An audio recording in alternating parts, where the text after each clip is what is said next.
नमस्कार साथियों, स्वागत है आपका। आज की वीडियो में हम पढ़ेंगे जयशंकर प्रसाद द्वारा लिखा गया नाटक ध्रुव स्वामिनी। यह जयशंकर प्रसाद की अंतिम समय में लिखी गई एक बहुचर्चित रचना है। यह नाटक नारी समस्या प्रधान है और ऐतिहासिक नाटक है। ऐतिहासिक होने के साथ साथ यह मनोवैज्ञानिक नाटक भी है। इसमें एक नारी की मनोदशाओं का चित्रण किया गया है। यह इतना इंटरेस्टिंग है कि एक बार पाठक सुनना शुरू कर देता है तो अंत तक पूरी कथा सुनकर ही रहता है, क्योंकि जयशंकर प्रसाद ने इसे भावुकता और कल्पना के मिश्रण द्वारा बहुत ही रसमय और इंटरेस्टिंग बना दिया है। यह नाटक सन 1933 ईस्वी में लिखा गया था। 3 अंकों में यह नाटक विभाजित है। इस नाटक में जयशंकर प्रसाद जी ने गुप्त काल की उस घटना को उठाया है जिसको इतिहास में नहीं दिखाया गया है। इतिहास में सम्राट समुद्रगुप्त के बाद चंद्रगुप्त का राज्य दिखाया गया है, जबकि समुद्रगुप्त और चंद्रगुप्त के बीच में कुछ शासनकाल रामगुप्त का भी रहा है, जो समुद्रगुप्त का बड़ा बेटा था। इस नाटक की भूमिका में जयशंकर प्रसाद ने इसके ऐतिहासिक होने के प्रमाण भी दिए हैं। उनके अनुसार विशाखा दत्त द्वारा रचित संस्कृत नाटक देवी चंद्रगुप्त में यह घटना अंकित है, जिसमें ध्रुव स्वामिनी का पुनर्विवाह चंद्रगुप्त के साथ हुआ बताया गया है। तथा 7वीं शताब्दी में लिखा गया भाणवट द्वारा हर्ष चरित्र, उसमें भी लिखा गया है कि चंद्रगुप्त ने नारी भेष में जाकर शकराज का वध किया। इसलिए जयशंकर प्रसाद का मानना है कि चंद्रगुप्त द्वारा शकराज को मारना और ध्रुव स्वामिनी का पुनर्विवाह इत्यादि घटनाओं के ऐतिहासिक सत्य होने में कोई संदेह नहीं रह गया है। नाटक के पात्रों में कुछ पात्र ऐतिहासिक है और कुछ पात्र काल्पनिक है। चंद्रगुप्त, ध्रुव स्वामिनी, रामगुप्त, शकराज, शिखर स्वामी आदि ऐतिहासिक पात्र हैं, जबकि कोमा, मिहिरदेव, मंदाकिनी आदि काल्पनिक पात्र हैं। मुख्य पात्रों में ध्रुव स्वामिनी जो नाटक की नायिका भी है, रामगुप्त की पत्नी है और चंद्रगुप्त की पूर्व प्रेमिका है। उसके बाद पात्र है मंदाकिनी जो एक काल्पनिक पात्र है, नाटक की सजीव पात्र जो अपने तीखे प्रश्नों से स्त्री की व्यथा को सामने रखती है। तीसरा प्रमुख पात्र है कोमा शकराज की प्रेमिका है। चौथा पात्र है चंद्रगुप्त गुप्त साम्राज्य का साहसी एवं साम्राज्य के लिए मर मिटने वाला चरित्र है, जो नाटक का नायक भी है, रामगुप्त का छोटा भाई है। उसके बाद है रामगुप्त गुप्त साम्राज्य का शासक, जो पिता द्वारा अयोग्य घोषित किए जाने के बावजूद भी छल कपट के द्वारा राजा बन गया। अगला पात्र है शिखर स्वामी रामगुप्त का सहयोगी एवं गुप्त साम्राज्य का अमात्य यानी महामंत्री है। उसके बाद अगला पात्र है पुरोहित।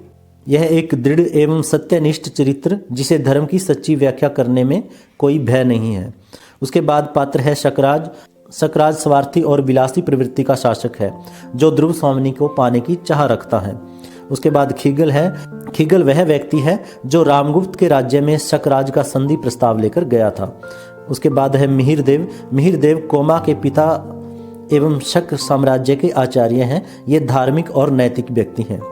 उसके बाद गौण पात्रों में कुबड़ा, बौना, हिजड़ा, प्रतिहारी, सामंत, कुमार, खड्गधारणी, शक, सामंत, दासी, नर्तकियां आदि हैं। अगर वीडियो अच्छी लग रही हो तो चैनल को सब्सक्राइब और वीडियो को लाइक कर देना। तो आइए पढ़ते हैं नाटक की कथा। प्रथम अंक शुरू करते हैं। नाटक का आरंभ ध्रुव स्वामिनी और खड्गधारणी के वार्तालाप से शुरू होता है। नाटक की कथा कुछ इस तरह से है। सम्राट समुद्रगुप्त, जो चंद्रगुप्त के पिता थे, उन्होंने अपने शासनकाल में चंद्रगुप्त को युवराज घोषित कर दिया था, जबकि उसका बड़ा बेटा रामगुप्त था। चंद्रगुप्त को युवराज घोषित करने के 2 कारण थे। पहला तो गुप्त साम्राज्य में ऐसा कोई नियम नहीं था कि बड़े बेटे को ही युवराज घोषित किया जाए। दूसरा, समुद्रगुप्त का बड़ा पुत्र रामगुप्त अत्यंत कायर, विलासी और सम्राट होने के बिल्कुल अयोग्य था। इसी कारण सम्राट समुद्रगुप्त ने अपने छोटे पुत्र चंद्रगुप्त को युवराज घोषित कर दिया था। लेकिन समुद्रगुप्त की मृत्यु के पश्चात रामगुप्त ने अमात्य यानी मंत्री शिखर स्वामी के साथ मिलकर षड्यंत्र के द्वारा राज्य पर अधिकार कर लिया और उसके साथ साथ चंद्रगुप्त की बागदत्ता यानी होने वाली पत्नी प्रेमिका ध्रुव स्वामिनी से भी विवाह कर लेता है षड्यंत्र के द्वारा। चंद्रगुप्त अपने बड़े भाई का सम्मान करते हुए और राज्य में शांति व्यवस्था बनाए रखने के लिए इस घटना पर चुप रहता है। रामगुप्त दिग्विजय के लिए निकलता है और पहाड़ी क्षेत्र में आकर अपना शिविर लगा लेता है। जिस पहाड़ी रास्ते से वो आए थे, उस पहाड़ी रास्ते को शकों ने घेर लिया है और आगे से भी शकों ने घेर लिया है। शकराज का पलड़ा भारी है और वो रामगुप्त के पास अपना संधि संदेश भेजता है। यह नाटक ध्रुव स्वामिनी और खड्ग धारणी के वार्तालाप से शुरू होता है। खड्ग तलवार, धारणी धारण करने वाली। ध्रुव स्वामिनी आती है। ध्रुव स्वामिनी के पीछे पीछे खड्ग धारणी नंगी तलवार लिए हुए प्रवेश करती है, जहां से नाटक शुरू होता है। खड्ग धारणी ध्रुव स्वामिनी से चंद्रगुप्त के बारे में पूछती है, क्या आप कुमार चंद्रगुप्त का कुछ उपकार कर सकेंगी, यानी आप कुछ उनका भला कर सकेंगी। तो ध्रुव स्वामिनी कहती है, भला मैं क्या भला कर सकूंगी, मैं तो अपने ही प्राणों का मूल्य आज तक नहीं समझ पाई हूँ, क्योंकि मुझ पर राजा का कितना प्रेम है यह भी मैं आज तक नहीं जान सकी। मैंने तो कभी उसका मीठी बातें सुनी ही नहीं। बिलासनियों के साथ शराब में मस्त रहने से ही उन्हें अवकाश नहीं मिलता। और इन्हीं बातों में खड्गधारणी को यह जानकारी मिलती है कि ध्रुव स्वामिनी के हृदय में अभी भी चंद्रगुप्त के प्रति प्रेम जागृत है। ध्रुव स्वामिनी बिल्कुल निराश है और उसको सांत्वना देती हुई खड्गधारणी उसे बताती है, एक वेल की ओर इशारा करती हुई, कि देवी वह बलरी जो झरने के समीप पहाड़ी पर चढ़ गई है, उसकी नन्ही नन्ही पत्तियों को ध्यान से देखने पर आप समझ जाएंगी कि वह काई की जाति की है। प्राणों की क्षमता बढ़ा लेने पर वही काई जो बिछलन बनकर गिरा सकती थी, अब दूसरों के ऊपर चढ़ने का अवलंबन बन गई है। काई जो पानी के ऊपर आ जाती है, काई उसकी छोटी छोटी नन्ही नन्ही पत्तियां होती हैं, लेकिन अब उन्होंने अपनी क्षमता बढ़ा ली है, अपनी शक्ति बढ़ा ली है, और शक्ति बढ़ा लेने के कारण अब वह पहाड़ पर चढ़ी जा रही है। जो काई दूसरों को फिसलन बनकर लोगों को गिराती थी, लेकिन अब वह रस्सी के समान मजबूत बनकर दूसरों के पहाड़ी के ऊपर चढ़ने का सहारा बन गई है। तो इसी तरह वह ध्रुव स्वामिनी को कहती है कि आप भी अपने आत्म बल से रामगुप्त को गिराकर चंद्रगुप्त को अपने प्रेम की शक्ति से ऊपर उठा सकती हैं। यह खड्गधारणी कहती है, जो चंद्रगुप्त द्वारा भेजी गई है, यह जानने के लिए कि ध्रुव स्वामिनी के हृदय में उसके प्रति अब भी प्रेम है या नहीं। इसीलिए वह गूंगी होने का नाटक करती है। कुछ वार्तालाप के बाद खड्गधारणी वहां से चली जाती है। तभी शिखर स्वामी, जो गुप्त साम्राज्य का अमात्य है, रामगुप्त का मंत्री है, वह रामगुप्त से बताता है, शकराज का दूत एक संधि संदेश लेकर आया है। संधि की पहली शर्त यह है कि वह ध्रुव स्वामिनी को मांगता है, और दूसरा वह अपने सामंतों के लिए गुप्त साम्राज्य के सामंतों की पत्नियों को भी मांगता है। संधि पत्र में लिखा है, यदि ये शर्तें मंजूर ना हो तो युद्ध कीजिए। इन शर्तों को रामगुप्त खुशी खुशी स्वीकार कर लेता है। रामगुप्त के कहने पर शिखर स्वामी ने संधि की शर्तें ध्रुव स्वामिनी के सामने कहकर सुनाई। ध्रुव स्वामिनी संधि की शर्तों को सुनकर कहती है कि मैं जानना चाहती हूँ कि गुप्त साम्राज्य क्या स्त्री संप्रदान से ही बड़ा है। शिखर स्वामी कहता है कि मैं क्या कहूँ, शत्रु पक्ष का यही संधि संदेश है, यदि स्वीकार ना हो तो युद्ध कीजिए। शिविर दोनों ओर से घिर गया है, उसकी बातें मानिए या मरकर भी अपनी कुल मर्यादा की रक्षा कीजिए, दूसरा कोई उपाय नहीं है। तो ध्रुव स्वामिनी गुस्से में होकर बोलती है कि क्या आप लोग कुबड़े बोनों और नपुंसकों का नृत्य देखेंगे। मैं जानना चाहती हूँ कि किसने सुख दुख में मेरा साथ ना छोड़ने की अग्निवेदी के सामने प्रतिज्ञा की थी। तो रामगुप्त इनकार कर देता है कि मैंने ऐसा कुछ नहीं किया था। तो क्या मैं राजाधिराज रामगुप्त की महादेवी नहीं हूँ। रामगुप्त कहता है, क्यों नहीं हूँ, परंतु रामगुप्त ने ऐसी कोई प्रतिज्ञा ना की होगी। मैं तो उस दिन शराब के नशे में डुबकी लगा रहा था। पुरोहितों ने जाने क्या क्या मुझसे पढ़वा दिया होगा, उन सब बातों का बोझ मेरे सिर पर नहीं है। इस तरह से वह विवाह के बंधनों की सभी जिम्मेदारियों से मुकर जाता है, जवाब दे देता है। इस पर ध्रुव स्वामिनी कहती है, मैं केवल इतना कहना चाहती हूँ कि पुरुषों ने स्त्रियों को अपनी पशु संपत्ति समझकर उन पर अत्याचार करने का अभ्यास बना लिया है, लेकिन यह मेरे साथ नहीं चल सकता। यदि तुम मेरी रक्षा नहीं कर सकते, अपने कुल की मर्यादा, नारी का गौरव नहीं बचा सकते, तो मुझे बेच भी नहीं सकते हो। हाँ, तुम लोगों को आपत्ति से बचाने के लिए मैं स्वयं यहाँ से चली जाती हूँ। रामगुप्त कहता है कि तुम नहीं जा सकती, क्योंकि अगर तुम चली गई तो हम संधि की शर्त में किसे भेजेंगे, क्योंकि शकराज ने संधि की शर्त में ध्रुव स्वामिनी को मांगा था। ध्रुव स्वामिनी कहती है कि मैं एक रानी ही नहीं हूँ, बल्कि रामगुप्त की पत्नी भी हूँ। अब मुझे अपने पति कहलाने वाले रामगुप्त से कुछ बातें करनी है। तो शिखर स्वामी वहाँ से चला जाता है। ध्रुव स्वामिनी अकेले रामगुप्त से कहती है कि सुनिए, मेरे पिता ने उपहार स्वरूप कन्यादान दिया था, किंतु गुप्त सम्राट क्या अपनी पत्नी शत्रु को उपहार में दे देंगे। क्योंकि वह गुप्त सम्राट था कि क्या अपनी पत्नी को तुम गिफ्ट में उपहार में दे दोगे। घुटनों के बल बैठकर कहती है वह, देखिए मेरी ओर देखिए, मेरा स्त्रीत्व क्या इतने का भी अधिकारी नहीं है कि अपने को स्वामी समझने वाला पुरुष मेरे लिए प्राणों का पण लगा सके। कि क्या मेरा स्त्रीत्व इतने का अधिकारी नहीं है, यानी मेरी रक्षा कर सके। रामगुप्त कहता है, तुम बहुत सुंदर हो, किंतु सोने की कटार पर मुग्ध होकर उसे कोई अपने हृदय में डुबा नहीं सकता। तुम्हारी सुंदरता, तुम्हारा नारीत्व अमूल्य हो सकता है, लेकिन रामगुप्त कहता है, फिर भी मैं अपने लिए स्वयं कितना आवश्यक हूँ ये शायद तुम नहीं जानती हो। तो ध्रुव स्वामिनी उसके पैर पकड़ लेती है और कहती है, मैं गुप्त कुल की बधू होकर उस राज परिवार में आई हूँ, इसी विश्वास पर आई हूँ कि मेरी वहाँ पर रक्षा होगी। मेरे और अपने गौरव की रक्षा करो। राजा, आज मैं शरण की प्रार्थनी हूँ। मैं स्वीकार करती हूँ कि आज तक मैं तुम्हारे विलास की सहचरी नहीं हुई, किंतु वह मेरा अहंकार अब खत्म हो गया है। मैं तुम्हारी होकर रहूंगी। राज्य और संपत्ति रहने पर राजा को यानी कि पुरुष को बहुत सी रानियां और स्त्रियां मिलती हैं, किंतु व्यक्ति का मान नष्ट होने पर फिर उसे नहीं मिलता। वो कहती है कि मेरे मान सम्मान की रक्षा करो, मेरे नारीत्व की रक्षा करो। लेकिन रामगुप्त वो घबराकर उसका हाथ हटाता है और कहता है, तुम्हारा यह स्पर्श मेरे लिए बहुत ही घातक और उत्तेजनापूर्ण है। नहीं, तुम मेरी रानी नहीं, नहीं नहीं, जाओ, तुमको जाना पड़ेगा। तुम उपहार की वस्तु हो। आज मैं तुम्हें किसी दूसरे को देना चाहता हूँ, इसमें तुम्हें क्यों आपत्ति हो। और रामगुप्त उसे साफ साफ कह देता है कि तुम मेरे लिए सिर्फ एक भोग विलास की वस्तु हो, उपहार में लेने वाली, दिए जाने वाली वस्तु हो।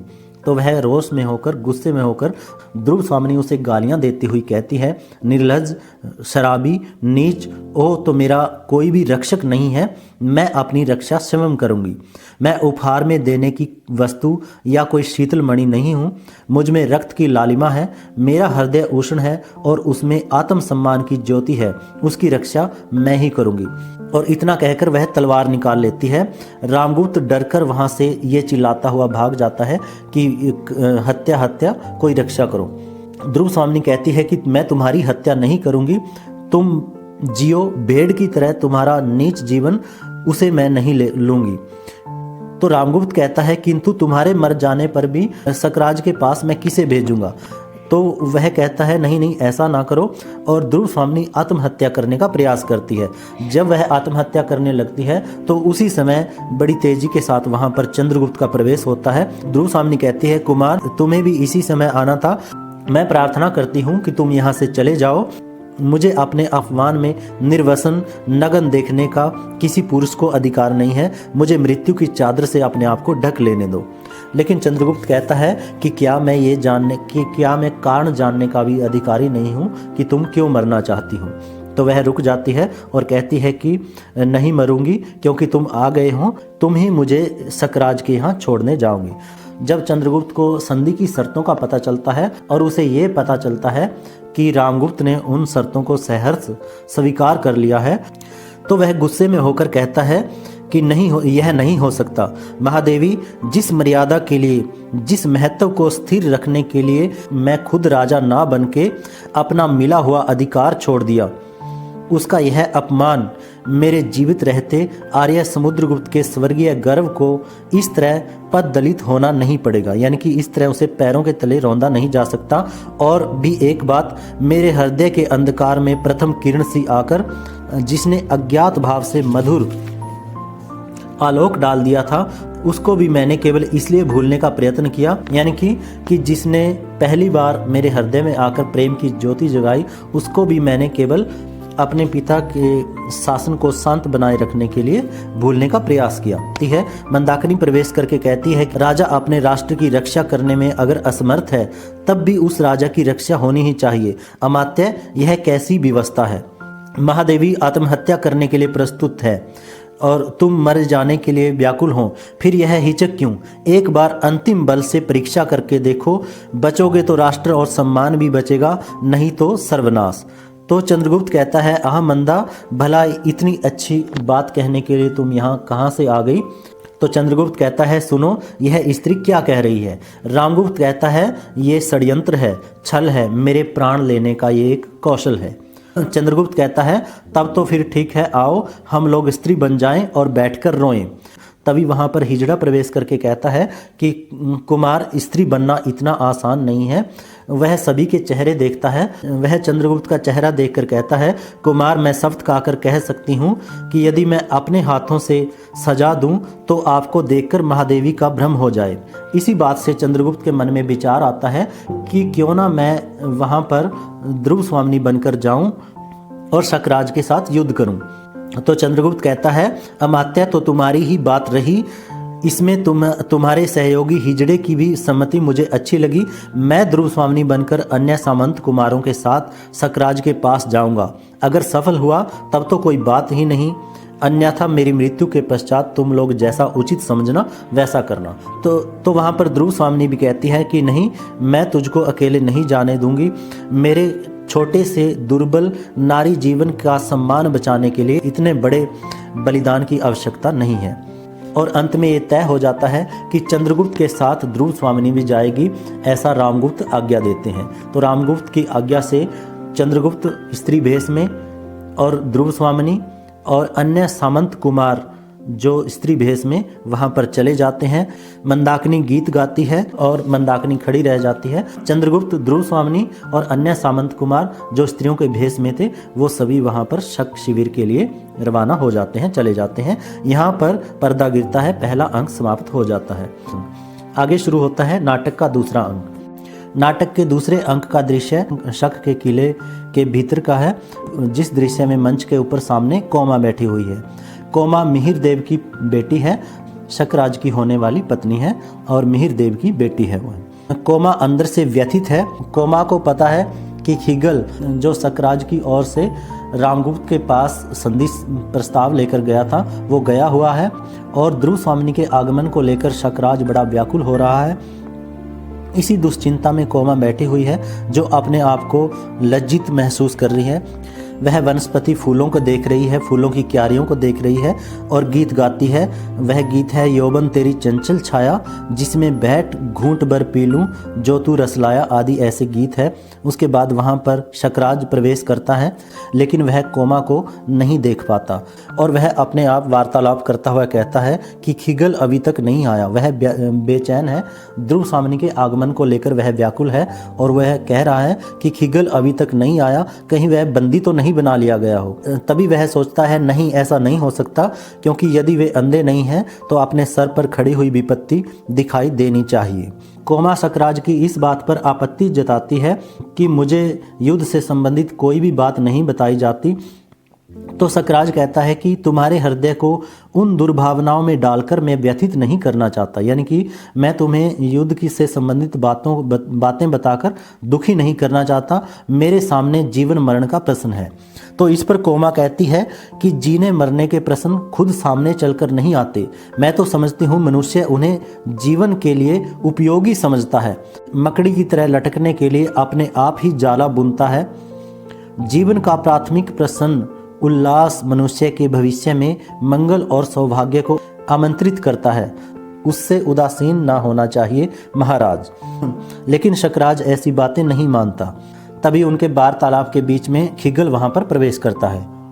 शकराज खिगल से कहता है, कहो क्या समाचार है। खिगल कहता है, महाराज, मैंने उन्हें अच्छी तरह समझा दिया कि हम लोगों का अवरोध दृढ़ है। उन्हें दो में से एक ही करना होगा, या तो अपने प्राण दे, नहीं तो मेरे संधि के जो नियम हैं उनको स्वीकार कर ले। तो खिगल कहता है कि हाँ, उन्होंने संधि की शर्तें स्वीकार कर ली है। इस बात पर शकराज बड़ी प्रसन्नता से उठकर खिगल के दोनों हाथ पकड़ लेता है और कहता है, हैं क्या तुम सच कह रहे हो? मुझे आशा नहीं है। क्या मेरा दूसरा प्रस्ताव भी रामगुप्त ने मान लिया? इसी बीच सोने के कलश में शराब लेकर कोमा चुपके से आकर पीछे खड़ी हो जाती है। तो खिगल कहता है, हाँ महाराज, रामगुप्त ने अपने मांगे हुए सभी उपहारों को देना स्वीकार कर लिया है और ध्रुव स्वामिनी भी आपकी सेवा में जल्दी ही उपस्थित होती होंगी। और ये बात सुनकर कोमा चौंक उठती है और शकराज प्रसन्नता से खिगल के हाथों को पकड़कर झकझोरने लगता है। शकराज खिगल से कहता है कि इस जीत का उत्सव मनाया जाएगा और मेरे सामंतों को बुलाओ। खिगल वहाँ से चला जाता है एक सामंत आकर वहाँ पर कहता है कि इतनी बड़ी विजय का उत्सव ऐसे सूखे नहीं मनाया जा सकता, हमें भी पीने के लिए शराब चाहिए। और शकराज कहता है ठीक है, इन लोगों को केवल कहकर ही नहीं, प्यालियाँ भर भर कर भी देनी चाहिए। इस तरह से शराब के नशे में सामंत आपस में ही परस्पर लड़ने की चेष्टा कर रहे होते हैं। शकराज खीगल को संकेत करता है कि वह लोगों को बाहर ले जाए। तभी रात्रि के आगमन की सूचना होती है।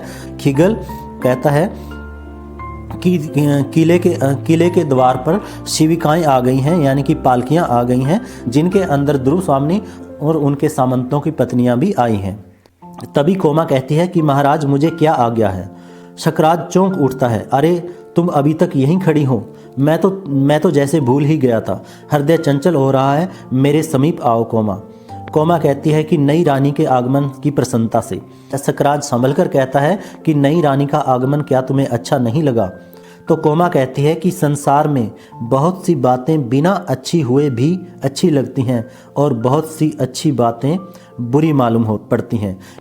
तो शकराज कहता है कि तुम आचार्य मिहिर देव की तरह दार्शनिकों जैसी बातें मत करो। कि कोमा कहती है कि वो मेरे पिता के समान है, उन्हीं की शिक्षा में मैं पली हूँ। हाँ ठीक है, जो बातें राजा को अच्छी लगे वे मुझे भी अच्छी लगनी चाहिए। कोमा शकराज की इस बात से दुखी है कि उसने रामगुप्त से संधि की शर्त में ध्रुव स्वामिनी को मांगा। कोमा शकराज से कहती है कि तुम्हारी मीठी बातों ने जिस दिन मेरे हृदय में प्रेम को संचरित किया था, उस दिन से मैं अनुभूति में बन गई हूँ।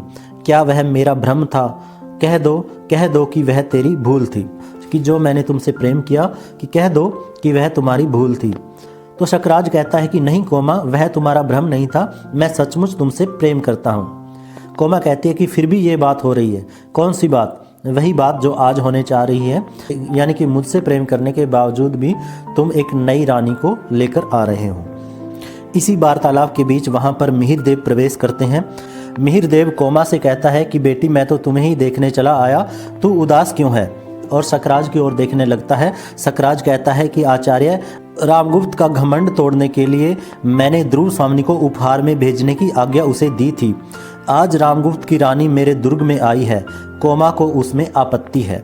तो मिहिर देव कहता है गंभीर होकर कि ऐसे काम में तो आपत्ति होनी ही चाहिए। राजा, स्त्री का सम्मान नष्ट करके तुम जो भयानक अपराध करोगे उसका फल क्या अच्छा होगा? और भी यह अपनी भावी पत्नी के प्रति तुम्हारा अत्याचार होगा। भावी पत्नी यानी कि जो तुम्हारी होने वाली पत्नी कोमा है, उसके प्रति तुम अत्याचार कर रहे हो। शकराज दुख से कहता है भावी पत्नी। तो मिहिर देव कहता है कि अरे क्या तुम इस छोटी सी सफलता से मतवाले हो जाओगे? क्या तुमने अपने आचार्य की प्रतिपालिका यानी कि अपने आचार्य की रक्षा करने वाली कुमारी के साथ स्नेह का संबंध नहीं स्थापित किया है? क्या उसमें भी संदेह है? राजा, स्त्रियों का स्नेह विश्वास भंग कर देना कोमल तंतु को तोड़ने से भी सहज है, परंतु सावधान होकर उसके परिणाम को भी सोच लेना। तो ऐसी बातों पर शकराज मिहिर देव को कहता है कि बस बहुत हो चुका है, आपके महत्व की भी कोई सीमा होगी। अब आप यहाँ से नहीं जाते हैं तो मैं ही चला जाता हूँ। शकराज वहाँ से चला जाता है। मिहिर देव कोमा से कहता है चल कोमा, हम लोगों को लताओं, वृक्षों, चट्टानों से छाया और सहानुभूति मिलेगी, इस किले से बाहर चल। लेकिन कोमा शकराज से अत्यंत प्रेम करती है और इसी प्रेम को तोड़कर वह जाने के लिए तैयार नहीं है। मिहिर देव उसे समझाता हुआ कहता है कि यहाँ तेरी भलाई होती तो मैं चलने के लिए ना कहता।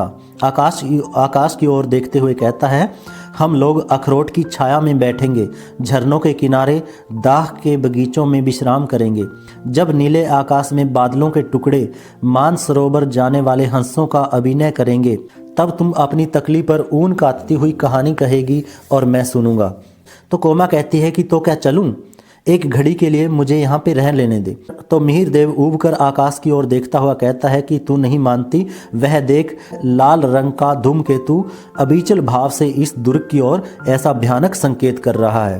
तब भी कोमा कहती है कि मैं कुछ देर के लिए यहाँ रहना चाहती हूँ और मिहिर देव ऊब कर वहाँ से चला जाता है। कोमा शकराज से बताती है कि धूमकेतु को दिखाकर उन्होंने मुझसे कहा है तुम्हारे दुर्ग में रहने से अमंगल होगा।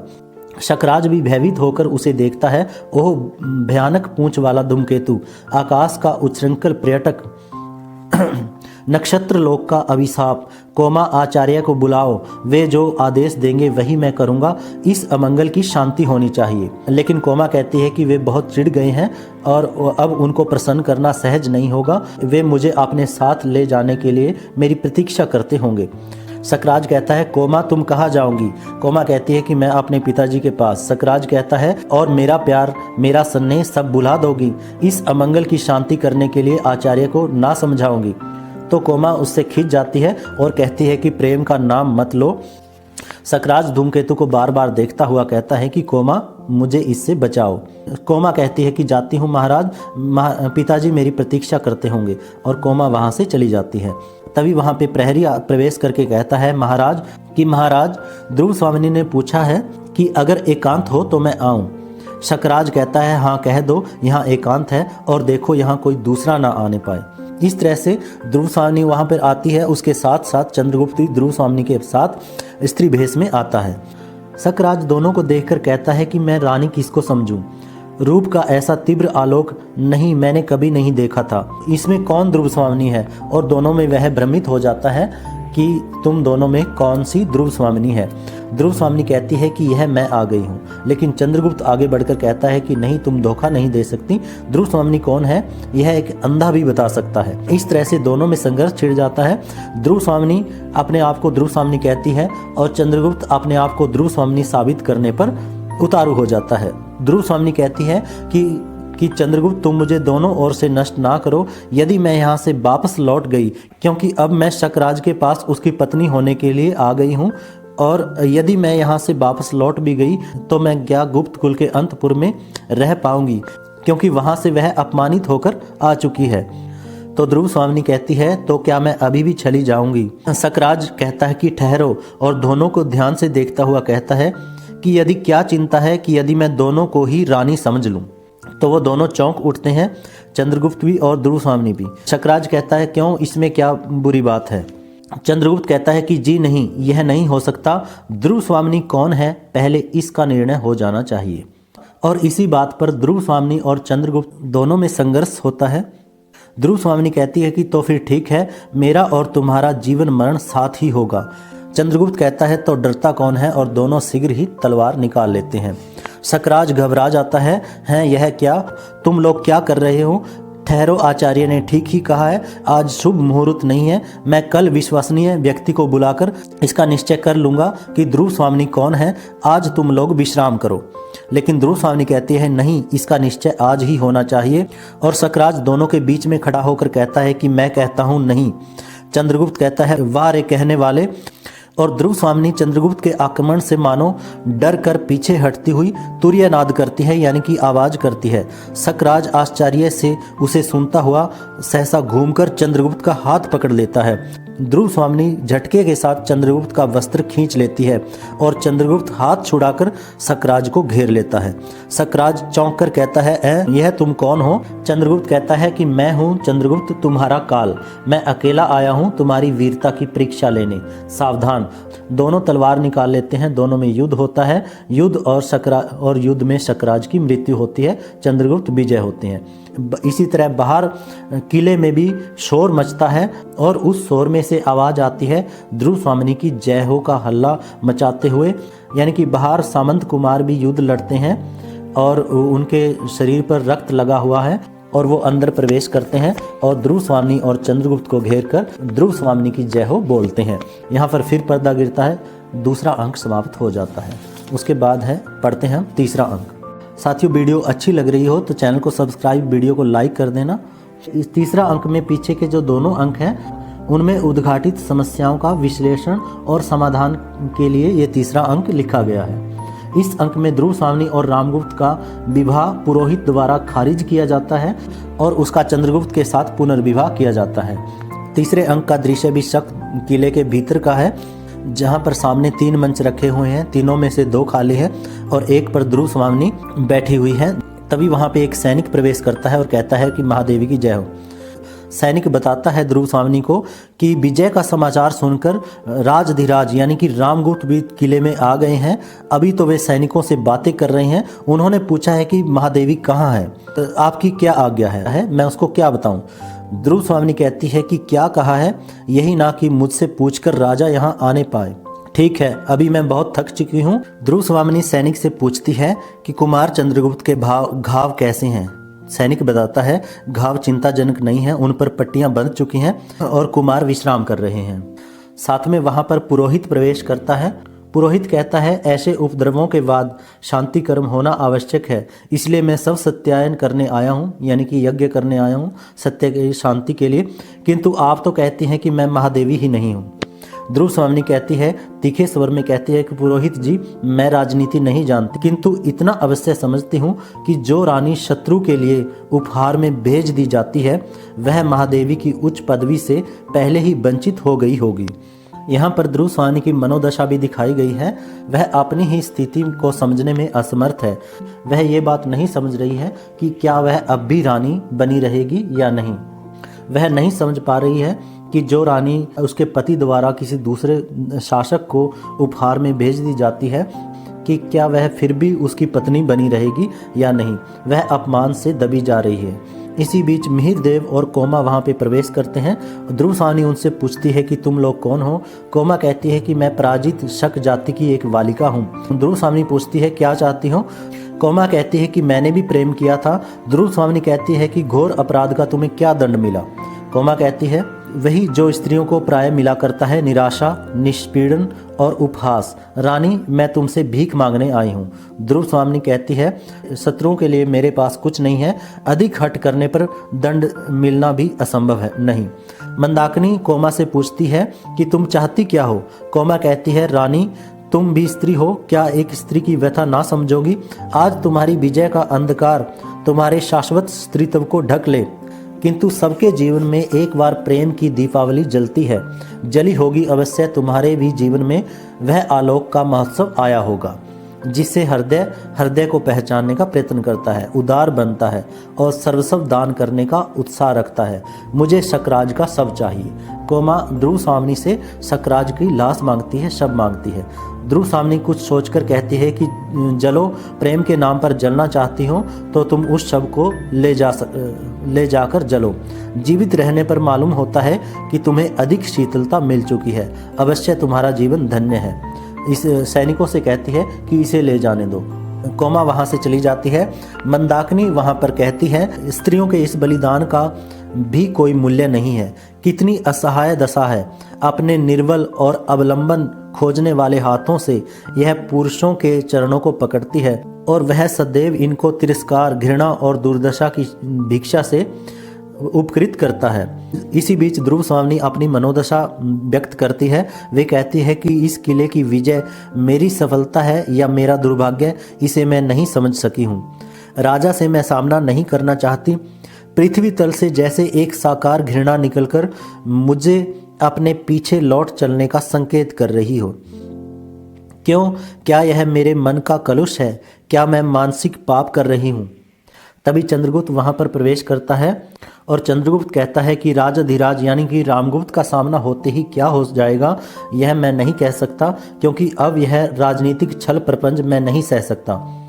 और चंद्रगुप्त यह स्वीकार करता है कि मैं आज यह स्वीकार करने में भी संकुचित हो रहा हूँ कि ध्रुव स्वामिनी मेरी है। और ठहर कर कहता है हाँ वह मेरी है, उसे मैंने आरंभ से ही अपनी संपूर्ण भावना से प्यार किया है। मेरे हृदय के गहन अंतस्थल से निकली हुई यह मूक स्वीकृति आज बोल रही है, मैं पुरुष हूँ नहीं, मैं अपनी आँखों से अपना वैभव और अधिकार दूसरों को अन्याय से छीनते देख रहा हूँ और मेरी बाध्यता यानी होने वाली पत्नी मेरे ही अनुत्साह यानी कि मेरे उत्साहित ना होने के कारण आज मेरी नहीं रही। नहीं, यह शील का कपट, मोह और प्रवंचना, यह छल मैं जो हूँ वही तो नहीं स्पष्ट रूप से प्रकट कर सका। यानी कि मैं एक वीर योद्धा हूँ, मैं एक मर्यादा की रक्षा करने वाला हूँ जो मैं स्पष्ट रूप से प्रकट नहीं कर सका। यह कैसी विडंबना है, विनय के आवरण में मेरी कायरता अपने को कब तक छिपा सकेगी। तभी वहां पर मंदाकिनी प्रवेश करती है और मंदाकिनी बताती है कि शकराज का शव लेकर जाते हुए आचार्य और उसकी कन्या का राजधिराज के साथी सैनिकों ने वध कर डाला है। यानी कि कोमा और मिहिर देव जो शकराज का शव लेकर जा रहे थे, रास्ते में ही रामगुप्त और उसके सैनिकों ने उनको मार डाला। ध्रुव स्वामिनी चौंक कर कहती है तभी सामंत कुमारों का वहां पर प्रवेश होता है। सामंत कुमार बताते हैं कि स्वामिनी, आपकी आज्ञा के विरुद्ध राजधिराज ने निरीह शकों का संहार करवा दिया।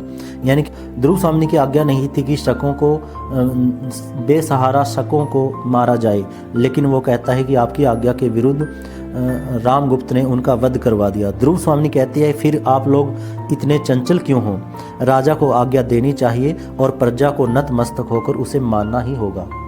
तब सामंत कुमार कहता है किंतु अब यह असहाय है, अब नहीं सहा जा सकता। राज सत्ता के अस्तित्व की घोषणा के लिए कितना भयंकर प्रदर्शन। मैं तो कहूँगा इस दुर्ग में आपकी आज्ञा के बिना राजा का आना अन्याय है। और सभी सामंत कुमार राजा रामगुप्त के विरुद्ध हो जाते हैं। वहाँ पर सिकर स्वामी, पुरोहित आदि सभी का प्रवेश होता है और सभी पुरोहित से पूछते हैं कि शास्त्र धर्म के नाम पर जिस विवाह बंधन में बांध देते हैं जो योग्य नहीं होता, फिर उसका निवारण कैसे होगा। सभी के बीच एक कलह यानी कि आपसी वार्तालाप का संघर्ष छिड़ जाता है कि सही क्या है। तभी सिकर स्वामी कहता है कुमार, इस कलह को मिटाने के लिए हम लोगों को परिषद का निर्णय माननीय होना चाहिए। मुझे आपके अधिपत्य से कोई विरोध नहीं है कि यदि आप, यानी कि चंद्रगुप्त को कहता है कि यदि आप राजा बनते हैं तो मेरा इससे कोई विरोध नहीं है, किंतु सब काम विधान के अनुकूल होना चाहिए। मैं कुल के वृद्धों और सामंतों को जो यहाँ उपस्थित हैं बुलाने के लिए जाता हूँ। और वह चला जाता है। तभी सैनिक लोग और भी वहाँ पर मंच ले आते हैं और सामंत कुमार अपने तलवारों को खींचकर चंद्रगुप्त के पीछे खड़े हो जाते हैं। ध्रुव स्वामिनी और चंद्रगुप्त परस्पर एक दूसरे को देखते हुए खड़े रहते हैं। परिषद के साथ रामगुप्त का प्रवेश, सब लोग मंच पर बैठते हैं। शिखर स्वामी कहता है बीती हुई बातों को भूल जाने में ही भलाई है। भाई भाई की तरह गले से लगकर गुप्त कुल का गौरव बढ़ाइए। चंद्रगुप्त कहता है अमात्य यानी मंत्री, तुम गौरव किसको कहते हो? वह है कहीं कि क्या वह गौरव तुम्हें कहीं दिख रहा है? रोग जर्जर शरीर पर, यानी कि रोगों से भरे हुए शरीर पर अलंकारों की सजावट, यानी कि गहनों की सजावट, मलिनता और कलुषता की ढेरी पर भारी कुमकुम केसर का लेप गौरव नहीं बढ़ाता।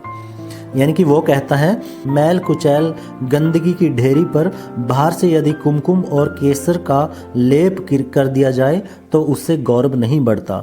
जिस तरह से यदि शरीर कमज़ोर हो, बीमार हो, यदि ऊपर से उस पर उसको सजाया जाए, सजावट की जाए गहनों से, तो उससे उसकी सजावट नहीं बढ़ती। चंद्रगुप्त शिखर स्वामी से कहता है कुटिलता की प्रतिमूर्ति, बोलो मेरी बागदत्ता यानी होने वाली पत्नी और पिता द्वारा दिए हुए मेरे सिंहासन का अपहरण किसके संकेत से हुआ और किसके छल से हुआ? यानी कि उसी के छल से हुआ था। रामगुप्त चंद्रगुप्त से कहता है कि यह प्रलाप बंद करो।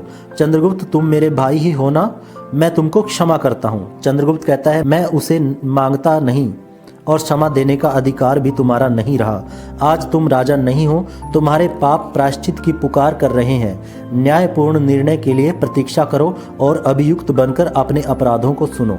इसी तरह से ऐसी ही बात मंदाकिनी भी वहां पर कहती है। तभी पुरोहित बोलता है और कहता है विवाह की विधि ने देवी ध्रुव स्वामिनी और रामगुप्त को एक भ्रांतिपूर्ण बंधन में बांध दिया है। धर्म का उद्देश्य इस तरह पद दलित नहीं किया जा सकता। माता और पिता के प्रमाण के कारण से धर्म विवाह केवल परस्पर द्वेष से टूट नहीं सकते, परंतु यह संबंध उन प्रमाणों से भी विहीन है। और भी रामगुप्त को देखकर वह कहता है यह रामगुप्त मृत और प्रवंचित तो नहीं, पर गौरव से नष्ट और आचरण से पापी है और कर्मों से राजकिलविस क्लीव है, यानी कि कर्मों से नीच है। ऐसी अवस्था में रामगुप्त का ध्रुव स्वामिनी पर कोई अधिकार नहीं है। सभी के सामने ये प्रश्न था कि क्या ध्रुव स्वामिनी अब भी रामगुप्त की पत्नी है? तो पुरोहित ने बता दिया कि धर्म के अनुसार रामगुप्त मरा तो नहीं है, लेकिन वह गौरव से नष्ट है, आचरण से पापी है, कर्मों से वह नीच है और ऐसी अवस्था में रामगुप्त का ध्रुव स्वामिनी पर कोई अधिकार नहीं बनता। तो रामगुप्त खड़ा होकर क्रोध से कहता है पुरोहित से कि क्या तुमको मृत्यु का भय नहीं है। पुरोहित कहता है मुझे मृत्यु का भय नहीं है। इसी तरह से परिषद के सब लोग कहते हैं कि अनार्य पतित यानी कि पापी और नीच रामगुप्त का साम्राज्य के पवित्र राज सिंहासन पर बैठने का कोई अधिकार नहीं है, यानी कि अब वो राज सिंहासन पर बैठने का अधिकारी नहीं है। जब सभी उसके विरुद्ध हो जाते हैं तो रामगुप्त वहां पर बैठा हुआ शक और भय से इधर उधर देखकर कहता है तुम सब पाखंडी हो, विद्रोही हो, मैं अपने न्यायपूर्ण अधिकार को तुम्हारे जैसे कुत्तों को भौंकने पर छोड़ूंगा नहीं। तभी शिखर स्वामी कहता है किंतु परिषद का विचार तो मानना ही होगा। रामगुप्त रोने जैसे स्वर में कहता है शिखर तुम भी ऐसा कहते हो, नहीं मैं यह ना मानूंगा। ध्रुव स्वामिनी रामगुप्त को कहती है राम तुम अभी इस दुर्ग से बाहर जाओ। रामगुप्त कहता है यह परिवर्तन तो मैं सचमुच कलीब हूँ, यानी कि मैं सचमुच नीच हूँ क्या। और धीरे धीरे वह पीछे हटता हुआ चंद्रगुप्त के पीछे पहुंचकर उसे कटार निकालकर मारना चाहता है। तो चंद्रगुप्त को विपत्ति में देखकर कुछ लोग चिल्ला उठते हैं और तब तक चंद्रगुप्त पीछे घूमता है। इससे पहले ही एक सामंत कुमार रामगुप्त पर प्रहार करके चंद्रगुप्त की रक्षा कर लेता है और रामगुप्त नीचे गिर जाता है और मारा जाता है। इसके बाद सभी सामंत कुमार राजधिराज चंद्रगुप्त की जय बोलते हैं और सारी परिषद महादेवी ध्रुव स्वामिनी की जय बोलती है। यहाँ पर इसी जय घोष के साथ ये नाटक समाप्त हो जाता है। कि इस नाटक में जयशंकर प्रसाद ने कई सारी समस्याओं को उठाया है, जैसे अनमेल विवाह की समस्या। ध्रुव स्वामिनी का रामगुप्त के साथ विवाह होना वह एक अनमेल विवाह था जो आज भी समाज में होते हैं, जिनके दुष्परिणाम सामने आते हैं। पुनर्विवाह की समस्या का समाधान भी इसमें दिखाया गया है कि जो पहले भारत में पुनर्विवाह की आज्ञा नहीं थी, यानी कि एक स्त्री दोबारा शादी नहीं कर सकती थी, लेकिन इसमें उसका भी समाधान किया गया है धर्म के अनुसार। और इसमें एक युवराज की समस्या को भी उठाया गया है। नारी के उत्पीड़न की समस्या को इसमें उठाया गया है। नारी के अधिकारों का हनन आदि समस्याएं इस नाटक में जयशंकर प्रसाद ने चित्रित की हैं। तो साथियों यह नाटक आपको कैसा लगा कमेंट में ज़रूर लिखिएगा और चैनल को सब्सक्राइब और वीडियो को लाइक कीजिएगा। धन्यवाद।